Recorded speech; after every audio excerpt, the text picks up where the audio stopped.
Sakata la mchezaji Paul Labile Pogba. Wiki iliyopita dunia ilishuhudia kurudi uwanjani kwa mchezaji Paul Pogba huku akisaini kandarasi ya miaka 2 na timu ya AS Monaco.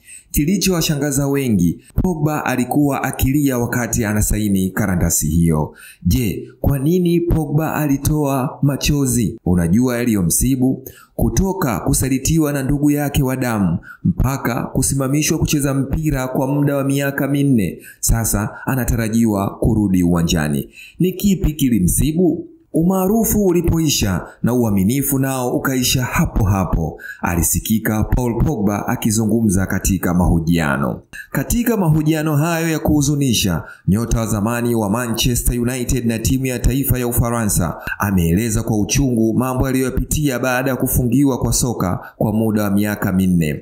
Kosa lililomsibu ni kutumia madawa ambayo hayaruhusiwi kwenye michezo. Mara tu nilipoacha kuwa yule Pogba tajiri na maarufu, watu wote walitoweka. Hata mke wangu aliniacha. Maumivu hayo bado nitayabeba hadi leo. Wale watu waliokuwa wakinifuata kila siku kwa pati, sherehe na matamasha, ghafla wakasema Pogba hana faida tena. Iliniumiza sana, lakini ilinifunua macho. Sasa najua marafiki wa kweli ni kina nani, au niseme jinsi walivyo wachache. Hii inatufundisha nini? Wakati wa mafanikio kila mtu anataka kuwa karibu yako. Unathaminiwa kwa jina lako, pesa zako au nafasi yako. Lakini ukiporomoka, hapo ndipo utajua nani anakupenda kweli, nani anakuthamini bila masharti. Pogba, ambaye aliwahi kuwa na projekti nyingi kwa ajili ya kusaidia vijana, alikuwa mfano wa nyota aliyetumia pesa zake kusaidia jamii, lakini wakati wa dhoruba ilipomjia, ama hakika hakuna aliyetaka kusikia kuhusu mipango yake. Upendo wa familia yake ulikuwa mbali. Ukweli wa maisha upoje? Mafanikio ni mazuri, ila pale yanapoondoka inaonyesha nani alikuwepo kwa ajili yako au kwa ajili ya mafanikio yako. Upande wa pili, Paul Pogba alikumbwa na kitu kizito kutoka kwa ndugu yake wa damu, kaka yake Matthias.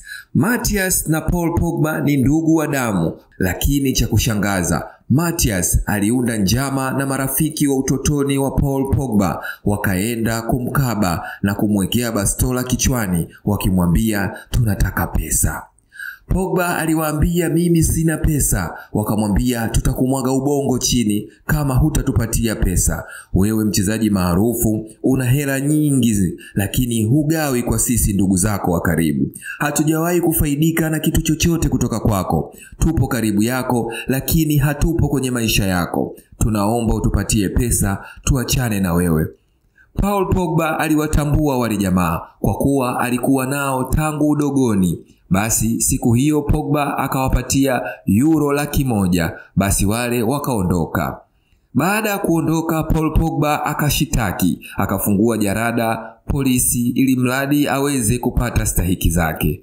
Na ndipo walipokuja kuchunguza na kugundua wale jamaa walikuwa wamekula njama na kaka yake wa damu Matthias Pogba. Matthias alimchoma Paul Pogba waje kumkaba.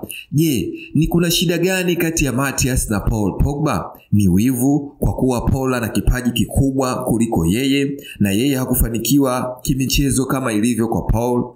Kwa upande kwenye familia yao, mama yupo upande wa Paul, akidai Matthias anamuonea wivu mdogo wake. Baada ya sakata hilo, Matthias alikaa mbele ya kamera na kufanya mahojiano akimshutumu Pogba kuwa ni mchawi. Alisema Pogba anawaroga wachezaji wenzie huku akimtaja nyota Kylian Mbappe. Matthias alisema mdogo wake alikuwa akienda kwa waganga na kulitaja jina la Kylian Mbappe ili aweze kushine kumzidi Kylian Mbappe, jambo ambalo Paul Pogba alilikataa wazi wazi.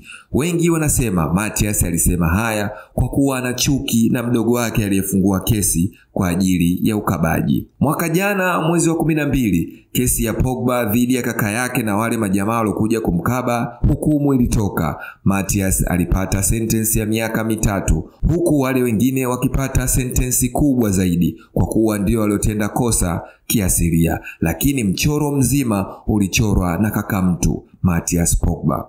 Hii inatufundisha nini? Kikulacho kiungoni mwako. Ndugu wa damu anaweza asiwe ndugu yako kisa mafanikio. Pesa mwanaharamu haifai kuwekwa mbele za watu. Pogba aliwahi kusema, muda mwingine anachukia kuwa na jina kubwa, anachukia kuwa na pesa nyingi, kwani zimemzidishia chuki na kuwa mwoga. Lakini sisi wapenda michezo tunasemaje? Tunamtakia heri Paul Pogba na timu yake ya AS Monaco. Tunafahamu uwezo wake mkubwa uwanjani. Kwa mimi binafsi nasema, kwa viungo wa sasa walikuwepo duniani, hakuna most talented player than Paul Pogba.